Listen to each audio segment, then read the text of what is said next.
সকলে অত্যন্ত ব্যথিত, চিন্তিত।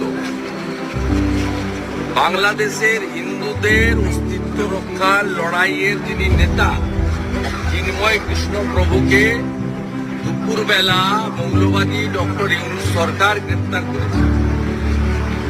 আমরা এই খবরটা পেয়ে অত্যন্ত বিচলিত এবং চিন্তিত। মমতা ব্যানার্জির ফ্যামিলিতে কি মিটিং হয়েছে সেটা নিয়ে উই আর নট ওরিড।